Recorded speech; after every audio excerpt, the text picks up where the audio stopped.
Oh my gosh, I have no money to pay for my bills. I'm used to getting paid every week or every 2 weeks. Oh my God, I haven't done anything.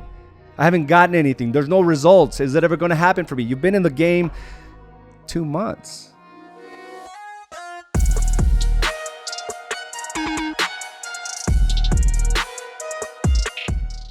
All right. Welcome. And I can't hear myself here. Welcome to another episode of Mindset Mastery. I am your host. Let's see if we can't get this going. I'm your host, AZ Araujo, and I hope you can hear me just fine. I have a few things to share that have been on my mind, and I hope that it's able to resonate with you so that you can feel inspired. You can feel like the path that you're blazing is the right path, and that we're interpreting our feelings, that we're interpreting the challenges before us correctly. Sometimes when we're not aware of how it works, how growth works, how expansion works, sometimes we feel like it's against us, like we're never going to reach the epitome of success, that we're never going to reach abundance. And it's still really hard for me to hear myself here. Better. Okay. And I just want to give you a new, fresh perspective, a perspective that, will challenge those current thoughts and will allow you to continue to grow and prosper like you first saw yourself when you got your license. I don't think any of us saw ourselves getting our license and failing. I don't think there's one person that went through that entire process and said, I'm going to fail once I get this license. Or I'm going to just do a deal every once in a while. Or I'm going to go 6 months without any type of result. Not one of us went into this with that type of result in mind. In fact, we probably saw something great. And during a coaching call last week, I kind of set up the group for them to almost fail, right? Because I asked a question and then I challenged that, right? And I asked a simple question. And I said, how many of you are excited about the future? How many of you are excited about the business and the opportunities that are before you? And of course, when someone asks you a question like that, it makes you kind of understand what kind of response that person asking wants, right? And of course, everyone raised their hand. I'm excited.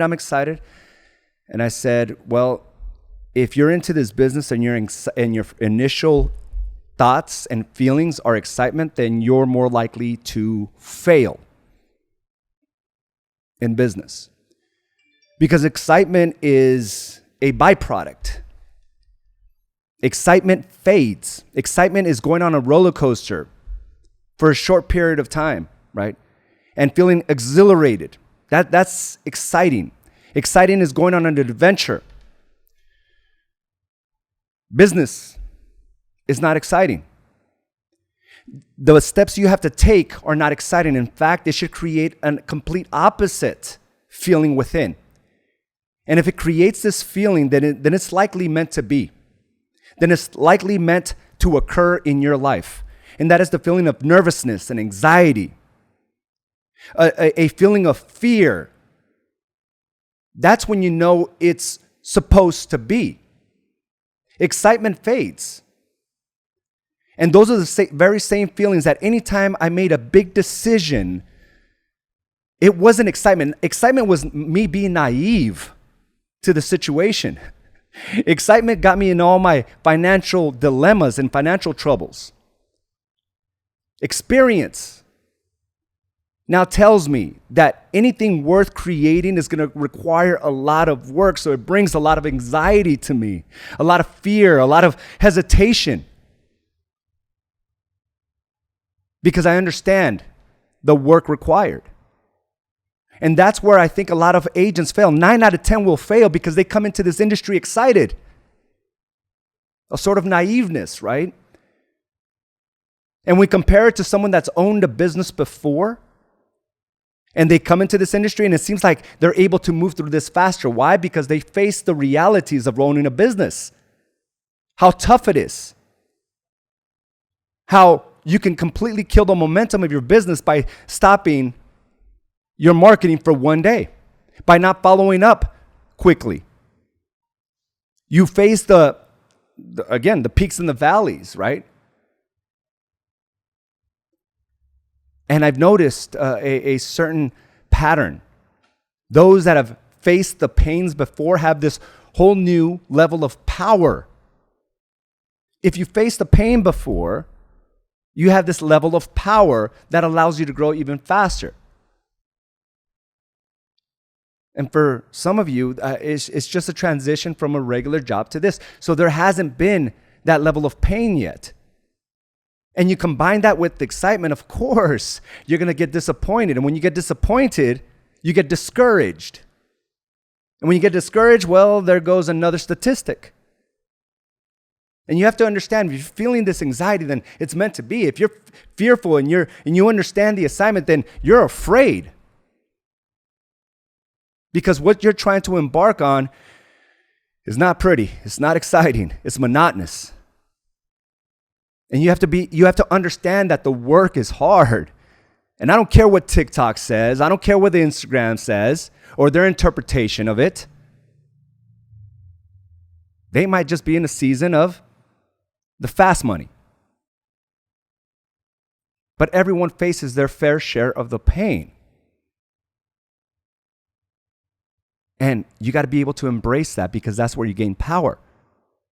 But one of the things that I've realized, and it was made aware of this whole notion of what I'm talking about today, was in Carla's lecture last week.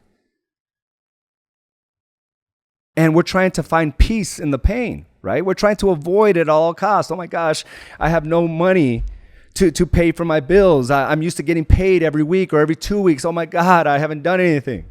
I haven't gotten anything. There's no results. Is it ever going to happen for me? You've been in the game 2 months. It's not how it works for small businesses.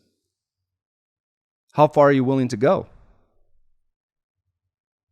Your savings are being used up. Well, that should put a fire under you to not take things lightly, to not go a day without putting yourself in a position to talk about real estate to others, to plaster yourself all over social media. It's all a choice. But how far are you willing to go? Instead of avoiding the pain, go into it. The pain of embarrassing yourself in front of social media, of going live, of being able to handle the criticism from your family and friends, because those are the first ones to criticize. They love you, but they're the first challenge that comes your way typically. And I started processing this more and more, and I wrote about it, and I want to share this with you. And if anything comes up in your mind, please share it with me. I would like this to be a collaboration here. So listen up. I'm going to go ahead and read through this. And again, if you haven't been to one of these lectures, I sent Carla a message this morning, and I said, thank you for all your hard work. Thank you for digging so deep, trying to learn more about yourself and the Word of God, right? It's like through you, He's speaking to me. And I'm getting new, fresh perspectives. And it seems like my life is just magnifying even greater. Because I'm not looking for the peace, and I'm welcoming the pain. And this all started last week when I went in after having MRIs, blood work, X-rays, multiple doctor visits on my hand. It's been in immense pain, and it's been like this for years. But just over the last 6 months, it's been intense. And I have a high tolerance for pain, and it was one of these things where the doctor said, "How are you even doing anything with your hand?" The way the MRI came back, it's severe level of like different symptoms, but one of them being severe arthritis on my right hand.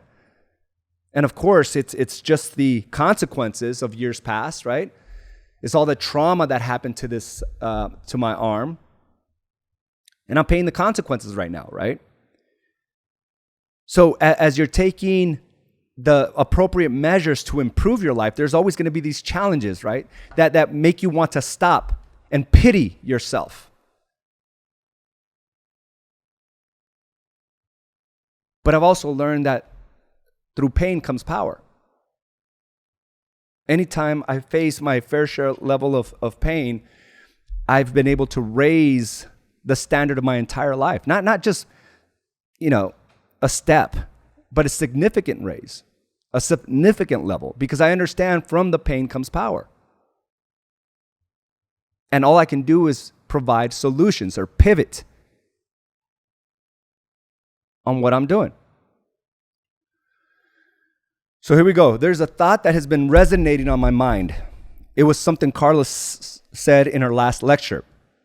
If you are excited about your next move, then it may be nothing but a dream, a pipe dream, a feeling that will quickly be challenged. Excitement is temporary. Let me read that again. Excitement is temporary, usually the byproduct of hard work. It is exhilarating, but often short-lived. In order to get there, it requires more from you.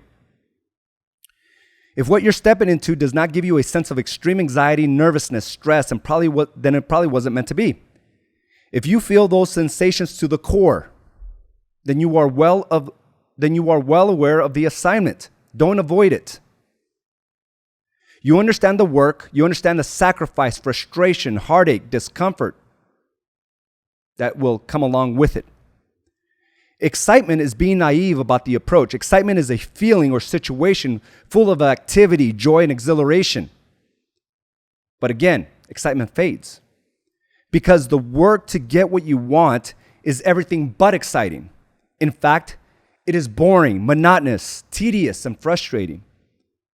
The amount of stress and duress one must endure is not for the thrill, but rather a calling to push every aspect of your life to another level. It is to test yourself against a formidable foe, the Goliath of challenges. It is discouraging. It will leave you discontent and disappointed. The journey is long and dark. The demons of mediocrity, temptation, and complacency are with you every step of the way. No matter how good it is or what results you get, regardless of the wins, there it is. A constant pull of letting up, of convincing you of what is the point. You have enough. Excitement is the last thing. Excitement are for those that are looking for a hobby or a thrill. It's painful. It will break you. It's like breaking a bone. It is painful. Breaking up of a relationship. It is all painful. I realized that everything in my life that I wanted always pushed me to the core. The thought overwhelms my mind and I feel it in my soul. It doesn't leave me no matter how much I try to disregard it in the hopes that it fades away. It builds up and every day the sensation of fear and anxiousness grows. It is not excitement. It is a slow realization of the work that will need to be done. As the vision gets clear, the nervousness grows. I'm riddled with fear. There is a pit in my stomach. I question it. Why? What's the point? I have enough. I don't need more. I tell myself I should be happy with what I got. I felt it back in 2011 when I decided to venture out on my own as a brokerage owner. The constant thought of my mistakes come to haunt me. The consequences of my mistakes are still visible in my bank account, my credit score, and my marriage and my overall demeanor. But the reminders are constant because there's a savage within, but he's been scarred, beaten, and bruised. The aftermath of miscalculated steps, over-leveraging myself and winging it for so long. Yet the decision to make a move when every thought in my mind said no puts that pit in my stomach. The feeling in my soul told me it must get done. The amount of worry, the feelings that I am digging myself deeper in the hole is all my mind was telling me. You already have nothing. You owe many. You will suffer more. Don't do it. There was no excitement. In fact, it was the complete opposite. There was no thrill. The pain intensified, but I knew it was right. One who has built and lost understands that the work and responsibility that comes with the next step. Those who are excited will be the first ones to give up and quit. In this industry, I've noticed that those that have felt disappointed to the core through tragedy have felt the pain like previous business owners are more likely to succeed because of their past experiences, because they've fallen flat on their face. They understand that it's not about excitement. The pit in my stomach is what I felt when I asked my wife to marry me. I knew it was right. The nervousness I felt when my 2 daughters were born. The decision to buy my first home and many thereafter. The moment I invested, I walked away from my career to the unknown. My first $60,000 and subsequent $500,000 thereafter in coaches and mentors. My first 700 square foot office after failing with my franchise business.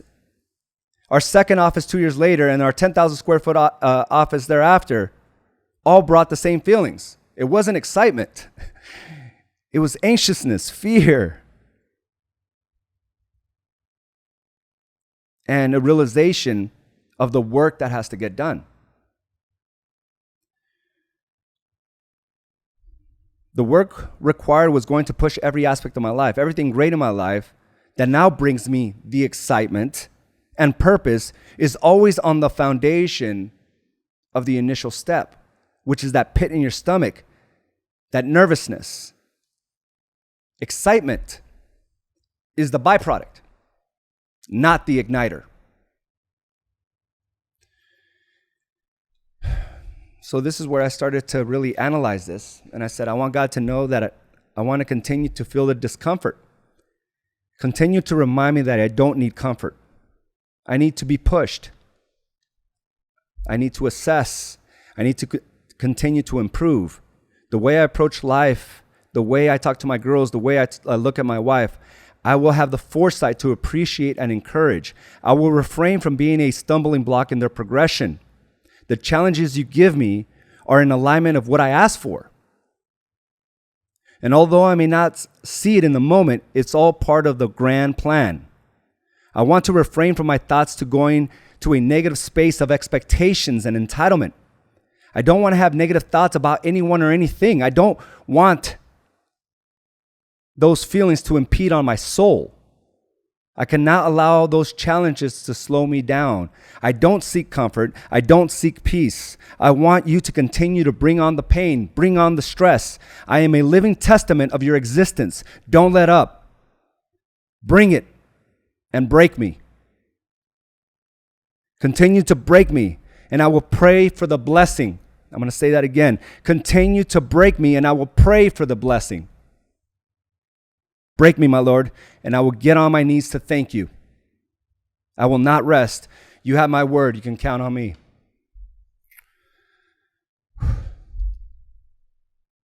I will fight through whatever you present in front of me, for it is a greater vision. I will fight my thoughts of lack, jealousy, entitlement. I will remind myself to focus on what I need to do. I will not have the expectation of what others must do, but I will have to encourage to sever those that don't improve. But I will have the courage to sever those that don't improve. I will not drag anyone along, but I will focus on getting my responsibilities in line. I will stay committed to my responsibilities. The focus will be on the work right now and not how long it will take.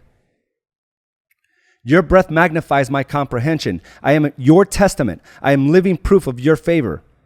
I am a rose that grew from a thorn. Your presence is divine and present at all times. My life, my marriage, my daughters, your divinity and your grace. My life, my marriage, my daughters are your divinity and your grace. You wanted us to live through our destruction. You wanted me to live to see another day. You wanted us to slow down so that Abigail would take her first breath. You wanted Madeline to feel your presence in the rollover accident. You wanted Carla to wake up after her many attempts. This is no accident. Bring me the discomfort, bring me the pain, bring me Bring me the discomfort, bring me the pain, break me, break me. I am here to learn what you have in store for me. Only you know. I cannot question that. I cannot focus on others. I must continue. No one needs to understand my assignment. It doesn't need to make sense to anyone but me. I will correct my thoughts of what others should do. I will avoid comparing. I will replace the lies with my truth. Thank you for this amazing journey. Thank you for the challenges you have brought on. The constant reminders on my body. Every day, every hour, I see the scars of my past. There is nothing outside of me that can destroy the purpose I have within me. Break me. I will not get distracted by the opinions I have on how certain things will get done. Expectations and my standards and what I want are irrelevant. This is not about what I would do. It's what I actually do every day. I will focus on a greater mission, the greater vision. I am thankful for the work I have in front of me. I understand the assignment. I am building the highway for others to travel to get there faster. I am preparing the site, demoing the obstructions, clearing and excavating, grading and sloping to drain the distractions and dysfunctions and make the road visible at all times, providing clarity for those that choose to drive on the highway. I will lay down the asphalt roads through my documentation and leadership. I will search for the imperfections and fine-tune to avoid the potholes of complacency. I will resist the shiny and the false dreams. It will magnify the victories and minimize the defeats. I understand the work.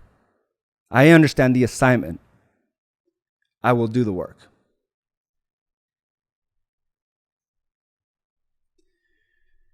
So,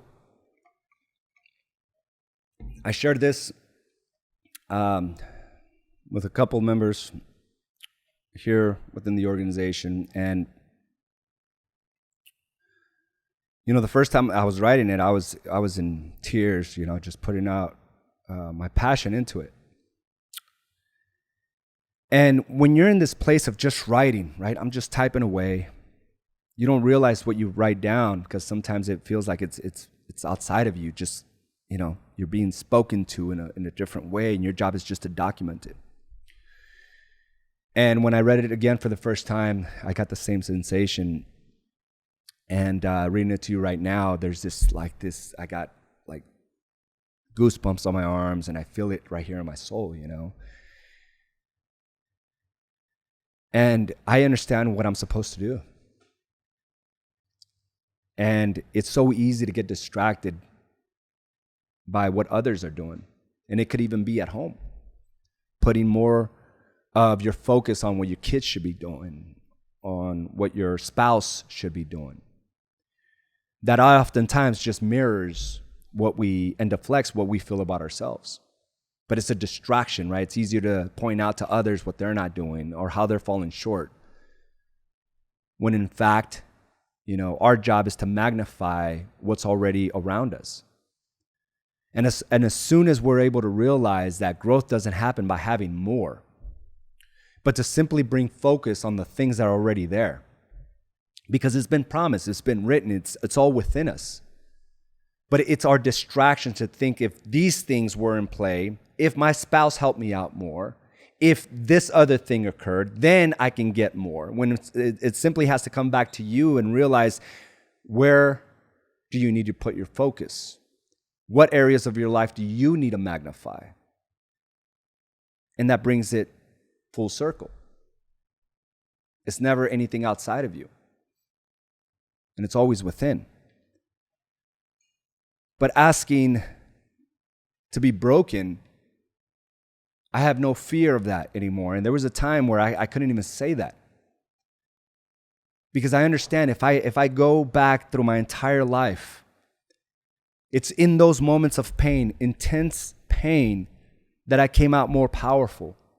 So how could I not ask for more of that?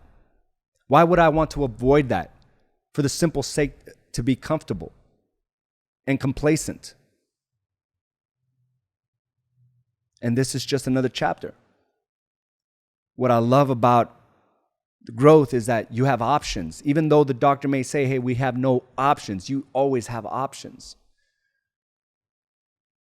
And I'm glad to be in a financial situation where I can make that a reality. And that's why it's so important to continue to lean into the things that make you nervous, afraid, fearful, uncomfortable. Because you don't know what's coming down the road 5 years from now. Holding back is not going to be good enough to overcome the challenge 5 years from now. Taking your ease today will not be enough to overcome the problems that are coming your way 5 years from now. So it's not about being complacent or comfortable. It's about putting ourselves in a position where we can gain that power. And the only way is to be broken, is to venture off, like you said, Fred, right? Into the unknown, new frontiers. Otherwise, you will fold when the challenge outside of your current norm come your way. So I hope you were able to really take this message for what I felt, and it inspired me because I understand the assignment. And I think we all have that assignment in some way, maybe for our families. And you may be thinking, well, my kids are grown. Well, there's so much more to offer still. But I am building the highway for others to travel to get there faster. It's like I only share my life because, there's no need to make things really bad, to be dysfunctional. It's okay to feel the pain, but when you're dysfunctional in the pain, we don't have to have both. And that's why I share so much. I am preparing the site, demoing the obstructions, clearing and excavating, grading and sloping to drain the distractions and dysfunctions and make the road visible at all times. Providing clarity for those that choose to drive the highway. I will lay down the asphalt roads through my documentation and leadership. I will search for the imperfection and fine-tune to avoid the potholes of complacency. It will resist the shiny and the false dreams. It will magnify the victories and minimize the defeats. I understand the work. I understand the assignment. So I hope you continue to choose in and understand that those feelings are well worth it. It's not supposed to discourage you. It's not supposed to break you for no reason. We don't get broken for no reason. We heal stronger. So I'm going to take, let's see here. I'm learning to ask myself, why is this happening to me?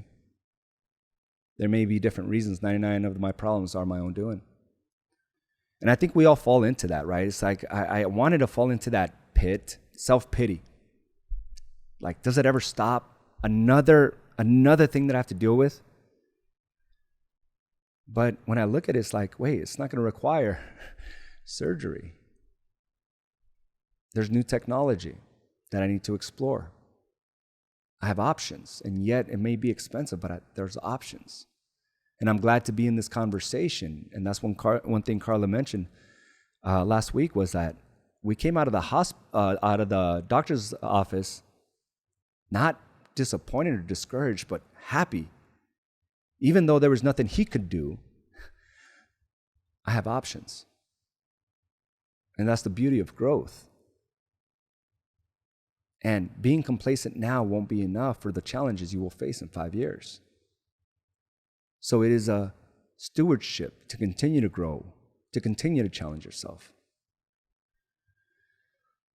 I love that. Strip me bare of all the pride and ego and scarcity. To there no gain without pain. If you're not nervous and anxious, you're not operating in new frontiers. Thank you, AZ, for sharing your revelations. I appreciate you. And I want to thank you all for joining me today. And I hope that this message, served you in a way that will inspire you just to keep going. And just not be afraid to be broken. Invite it. Invite the pain.